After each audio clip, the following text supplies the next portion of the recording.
Hello everyone, and welcome back to Scary Interesting and to another collection of horrible fates.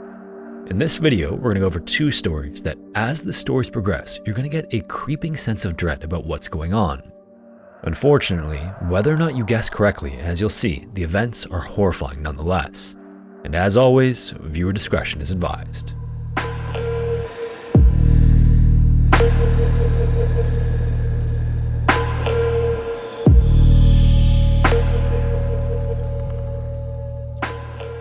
For everyone we come across in our lives, there's the person we know and the person who exists when no one is looking.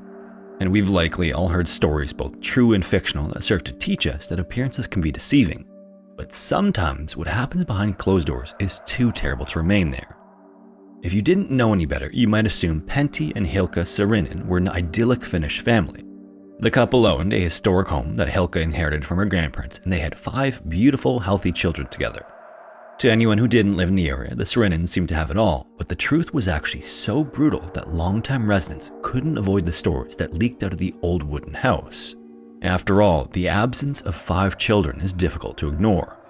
Things were so bad that each of Pentti and Hilkka's children had been adopted by the state, removed from the house, and placed into foster care as a result. The reason for this was Pentti. He had a reputation for 2 things, alcohol and violence, and the 2 often mixed with explosive results. If he wasn't swinging at one of the kids, he was making Hilkka's life a living hell. Like, for example, one night, for reasons unknown, he apparently shoved her head in a bucket filled with what we'll just call human waste. On another occasion, while having dinner one night, the quiet at the table was interrupted by the sound of a clanging fork after Pentti threw it at Hilkka from across the table. His reasoning for this was that, in his assessment, she was eating like a pig. Pentti quickly found out that it was difficult to keep incidents like this inside the family, but he didn't seem to care who knew about his fits of rage and physical violence. Many years later, on Christmas Day in 1960, Pentti and Hilkka's eldest son arrived at the house for a holiday visit a day earlier than expected, and he brought a schoolmate with him. Unfortunately, there's no name listed for the son, so he'll be referred to as Enslo. Enslo found that the front door was unlocked, so he turned the knob and pushed the door open before the 2 entered the home and stood in the front hallway. Upon hearing the door creak open, Pentti suddenly appeared at the far end of the hallway with a nervous look on his face. Since the couple wasn't expecting visitors on Christmas Day, Enslo first thought he had just startled his father, but Pentti was clearly in the middle of something he didn't want the boys to see. As he shut and locked the kitchen door behind him, Pentti complained about their early arrival. Enslo ignored the remark and asked where his mother was.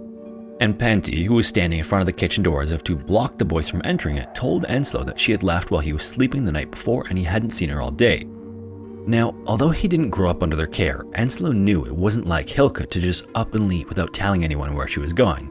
But, sensing his father's impatience, Enslo accepted the answer and took his schoolmate to the guest room. As bedtime approached, Enslo needed to grab some extra bed sheets from his parents' room, which was located off the kitchen. When he walked into the kitchen, however, he flipped on the light switch, but nothing happened. He then called out to his father to ask what was wrong with the light, and Pentti replied that the lamp was broken. This was another odd response because when Enslo arrived, he could see the kitchen light was on through the crack between the bottom of the door and the floorboards. But either way, using the light from the hallway to at least see where they were going in the kitchen, it was obvious to Enslo that something was very off about the room. In the middle of it was a large wood-burning oven connected to a stone chimney. It hadn't been operational for almost 8 years, and over that time, it had been a catch-all for stacks of mail, newspapers, and other miscellaneous items. Everything that had once been piled on top of it, though, was now scattered all over the floor, and the stonework just looked different than Enslo remembered it. He then asked Pentti what happened, and keeping with the theme, Pentti made a strange claim that he'd been cleaning the kitchen in the dark when Enslo arrived, and he must have knocked everything off the oven. There was no way that could have been true for several reasons. Again, Enslo saw the kitchen light on when he arrived, so Pentti definitely wasn't cleaning in the dark. But beyond that, Enslo knew Pentti wasn't cleaning at all because never once did he lift a finger to clean anything in his life. He viewed that kind of housework as Hilkka's job. And even more, as they spoke, Enslo noticed that there was a pretty sizable scrape wound on Pentti's hand. But considering all the strange answers he had received to his questions so far, Enslo didn't mention it. Throughout the visit as well, Pentti kept a sharp eye on the 2 boys, both in everything they did and everywhere they went. To Enslo, his father seemed extremely paranoid ever since he arrived, and his demeanor creeped the schoolmate out so much that he actually decided to leave the house early. And for the rest of Enslo's stay, Hilkka never did show up to the house, and Pentti seemed completely unfazed by this. Any other questions about her whereabouts from Enslow were met with indifference by his father, and after long enough, Enslow realized that he had to drop it to avoid one of Penty's famous violent outbursts. Over the next few years, Enslow would come by his parents' house to visit, and each time he did, his mother was nowhere to be found. Penty stuck by his claim that she simply disappeared in the early morning hours of Christmas Day 1960 and never came back. Considering how awful Penty was, it was a completely plausible story, but it just didn't seem right to Enslow. So during his visits, Enslow would check the house and inspect the grounds, hoping to find some clue that would back up his suspicions that Penty was behind Hilka's disappearance. He checked the floorboards, the roof, the attic, and even the foundation, but found nothing out of the ordinary until one day he checked the walls near the oven chimney. Closer to the area where the wall meets the ceiling, he could feel grit like small stones and pebbles through the wallpaper, which was odd. Then, as he walked the property that day, Enslow realized that a mound of sand that once sat near the cow barn was gone. And much like the oven, the sand pile hadn't been touched in years, and now suddenly it had disappeared without explanation. Enslow couldn't shake the feeling that the missing sand pile and the gritty texture on the wall near the chimney were connected somehow, but he'd have to be careful. If Penty caught wind of Enslow's suspicions, he knew his father was capable of anything when he went into a rage. After Enslow returned to school from one visit, he pulled out a piece of paper and began writing a letter. In it, he briefly described what he had seen and experienced in several visits to his parents' home, and when it was finished, he sealed it in an envelope and addressed it to the local police station. At the very end of this letter, he suggested that police come to the house and dismantle the oven as part of an investigation into Hilka's disappearance. But much to Enslow's disappointment and surprise, the police did absolutely nothing about his letter. In May of 1967, which was by then a year after writing to police with no response, Enslow sat down to write another letter. This time, he went into great detail about everything and mailed it to a popular Finnish magazine, which published the letter as an article entitled, "I suspect my father is a murderer." In it, Enslow shared his belief that Hilka was dead and that Penty was responsible for it, but he had to be careful to change names, dates, and other details that might expose him as the letter writer. He even wrote it under an assumed name and was satisfied when he sent it off that he had covered up just enough detail that the article couldn't be tied back to him. Shortly after the article was published, however, Enslow visited again, and the first thing Penty said to him was, "Let's just both mind our business." Penty provided no further context than that, but he didn't need to. He clearly knew that Enslow had written the magazine article, and now Enslow felt like his life was in danger. But incredibly, the letter to the magazine, just like the letter to police, produced no further attention on Hilka's disappearance, and it seemed like there would be nothing further until one day in 1972. This is when police came under an order to review and solve cold cases, and Hilka's disappearance was one of them. In her file was the letter that Enslow had written to police years earlier, and that's when he was finally contacted by authorities. On November 27th that year, Penty received an unexpected knock at the door, and when he went to answer it, he was stunned to see a group of policemen waiting outside. He was presented with a document that authorized authorities to check the house, particularly the oven, and with that, Penty was put in the back of a police car and taken to the police station while the search of his property took place. Before checking anything else, police went to examine the oven, and when one of them opened the oven's front door, sand poured out of it and piled on the hearth beneath it. Stone by stone, the oven was dismantled, and about 3 feet or 1 meter into the oven chamber, police found a mummified head belonging to a woman. Then, after the careful removal of more of the sand, they also uncovered a human foot.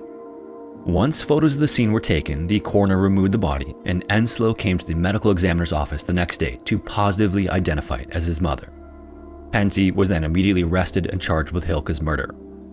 At trial, Penty maintained his innocence and even claimed that vagrants had broken into the house before Christmas in 1960 and proposed that they were responsible for her death, but no one was buying it.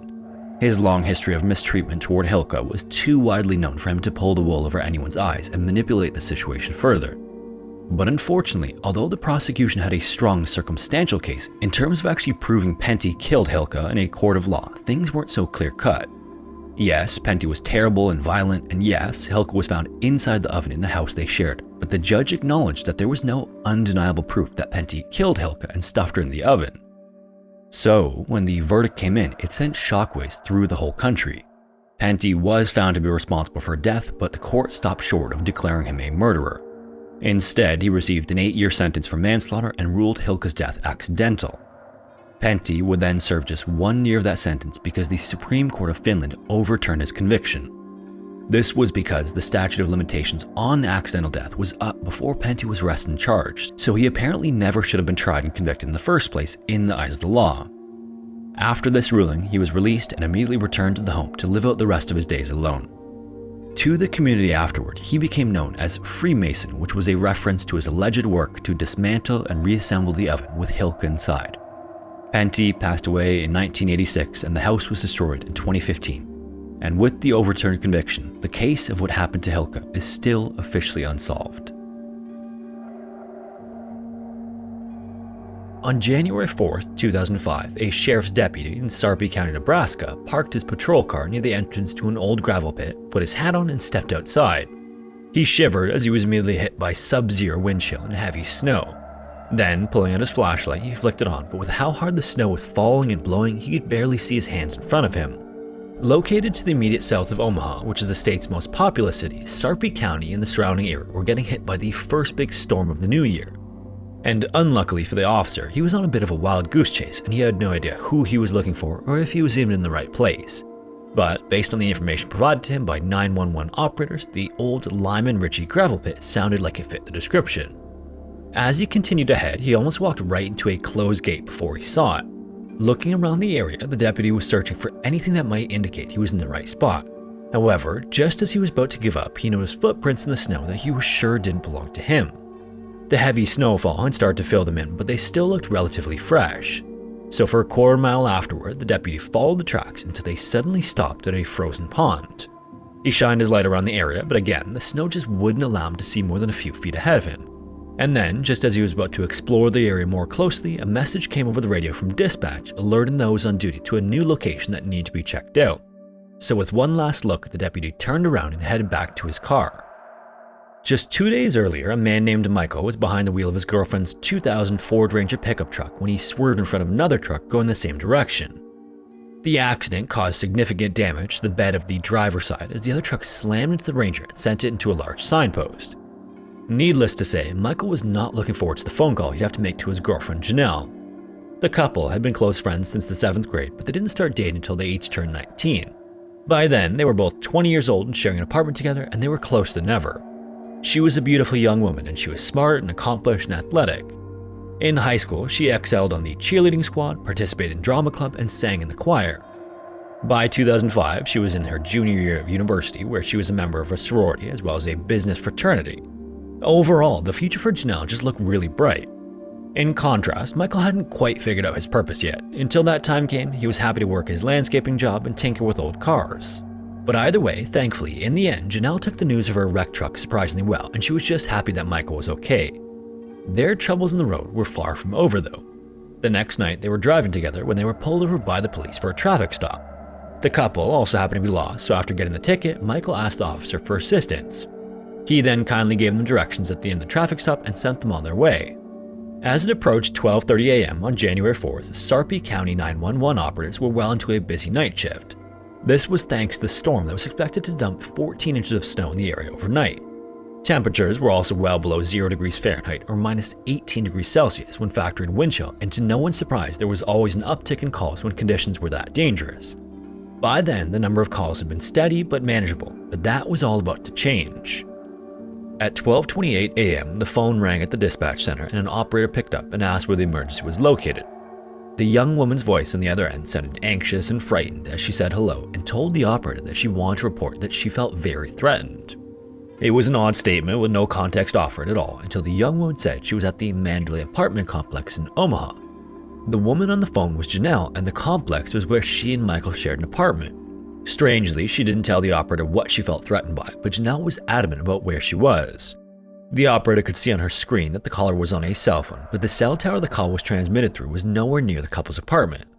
The operator then asked Janelle to hold on as she transferred the call to Omaha dispatch, figuring that it would be better handled in that area and that it would soon be over. Things that night, however, were only just getting started. At 1 o'clock, the phone at the Sarpy County dispatch rang again, and this time it was Michael. He told the operator that his girlfriend had called earlier and that they needed help at the old sandpit located at the corner of 75th and Poppleton in Omaha. According to Michael, Janelle's truck was stolen and the couple went out to look for it on foot, but now they were lost. Now, without any knowledge of Omaha, this might sound like a reasonable emergency call, but there were a few things wrong with what Michael told her, not the least of which was that there was no old sandpit located at 75th and Poppleton. Once again, the location of the cell tower the call was coming from was nowhere near where Michael was saying they were. Not only that, but if the couple was within Omaha city limits, their call should have gone to Omaha Dispatch. This ability to see where a cell phone is coming from was integrated into 911 emergency services in 1996 by order of the FCC.